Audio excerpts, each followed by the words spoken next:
Pengertian kodok dan kodar. Kodok dan kodar berasal dari bahasa Arab.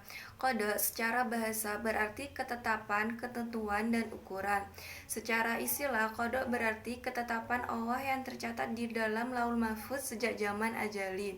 Ketetapan ini sesuai dengan kehendaknya dan berlaku untuk semua makhluk atau sealam semesta. Adapun kodar, kodar secara bahasa berarti ketetapan yang telah terjadi atau keputusan yang diwujudkan. Sedangkan secara istilah, kodar adalah ketetapan atau keputusan Allah yang memiliki sifat maha kuasa atas segala ciptaannya, baik berupa takdir yang baik ataupun takdir yang buruk. Kita sebagai umat muslim wajib mengimani qada dan qadar. Arti iman kepada qada dan qadar adalah percaya dan yakin dengan sepenuh hati bahwa Allah Subhanahu wa taala telah menentukan segala sesuatu bagi makhluknya.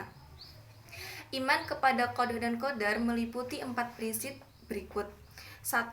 Iman kepada ilmu Allah Subhanahu wa taala yang qadim atau tidak berpermulaan dan Dia mengetahui perbuatan manusia sebelum mereka melakukannya. Kedua, iman bahwa semua qadar Allah Subhanahu wa taala telah tertulis di Laul Mahfuz. 3. Iman kepada adanya kehendak Allah Subhanahu wa taala yang berlaku dan kekuasaannya yang bersifat menyeluruh. 4. Iman bahwa Allah Subhanahu wa taala adalah zat yang mewujudkan makhluk. Allah Subhanahu wa taala adalah sang pencipta dan yang lain adalah makhluk. 2. Dalil-dalil tentang qada dan qadar. Allah Subhanahu wa taala menjelaskan tentang qada dan qadar melalui firman-firman-Nya dan juga dalam beberapa hadis Rasulullah SAW. Di antaranya, yang pertama adalah dalil-dalil Al-Quran, yang kedua dalil As-Sunnah atau hadis Rasulullah SAW. Dalam dalil Al-Quran itu terdapat di dalam surat Al-Qamar ayat 49, yang kedua surat Al-Hadid ayat 22, yang ketiga surat Al-Isra ayat 13, dan yang keempat surat At-Taghabun ayat 11. Dalil yang kedua yaitu dalil As-Sunnah atau hadis Rasulullah SAW. Dalam hadis Rasulullah SAW bersabda yang artinya, sesungguhnya seseorang itu diciptakan dalam perut ibunya selama 40 hari dalam bentuk nutfah, 40 hari menjadi segumpal darah, 40 hari menjadi segumpal daging. Kemudian Allah Subhanahu wa taala mengutus malaikat untuk meniupkan ruh ke dalam dan menuliskan 4 ketentuan, yaitu tentang rizkinya, ajalnya, amal perbuatannya, dan jalan hidupnya sengsara atau bahagia. Hadis riwayat Bukhari dan Muslim. Dari hadis di atas dapat diketahui bahwa nasib manusia telah ditentukan qada dan qadarnya oleh Allah Subhanahu wa taala sejak sebelum ia dilahirkan. Walaupun setiap manusia telah ditentukan nasibnya, tidak berarti bahwa hanya tinggal diam menunggu nasib tanpa berusaha dan ikhtiar. Manusia tetap berkewajiban untuk berusaha, sebab keberhasilan tidak datang dengan sendirinya. Yang ketiga yaitu kewajiban beriman kepada qada dan qadar. Salah satu dari rukun iman itu adalah qada dan qadar. Dengan demikian, mempercayai qada dan qadar merupakan kewajiban. Dengan demikian, kita harus yakin dengan sepenuh hati bahwa segala sesuatu yang terjadi pada diri kita, baik yang menyenangkan maupun yang tidak, adalah atas kehendak atau takdir Allah Subhanahu wa taala. Takdir Allah Subhanahu wa taala merupakan indah atau kehendak Allah Subhanahu wa taala. Oleh sebab itu, takdir tidak selalu sesuai dengan keinginan kita. Tatkala takdir sesuai dengan keinginan kita, hendaklah kita bersyukur karena hal itu merupakan nikmat yang diberikan Allah Subhanahu wa taala.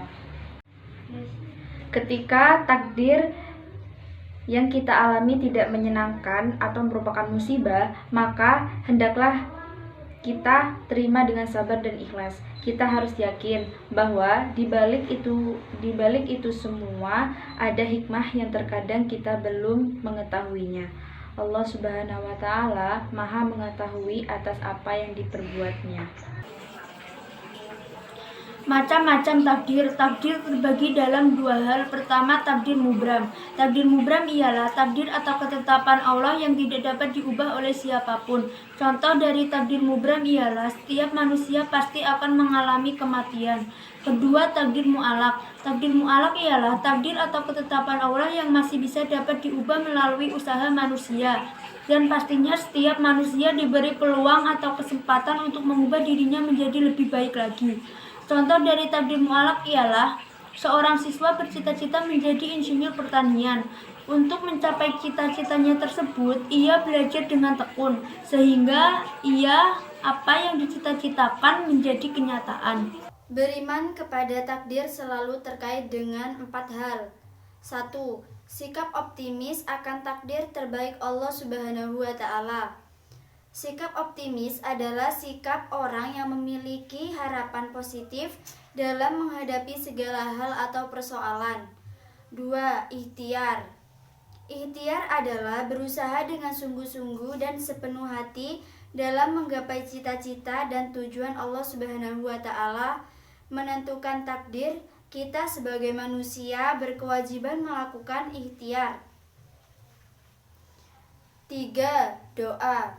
Doa adalah ikhtiar batin yang besar pengaruhnya bagi manusia yang meyakininya. Bagi yang meyakini, doa akan memberikan energi dalam menjalani ikhtiarnya. Karena Allah Subhanahu wa Ta'ala telah berjanji untuk mengabulkan permohonan orang yang bersungguh-sungguh memohon. 4.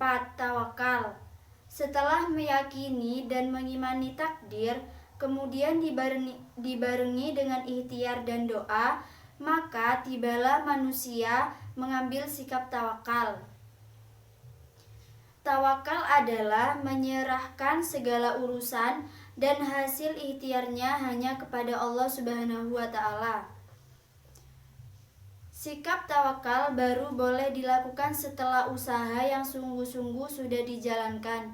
Hal ini juga memberikan pemahaman bahwa tawakal itu terkait erat dengan ikhtiar, atau dapat disimpulkan bahwa tidak ada tawakal tanpa ikhtiar.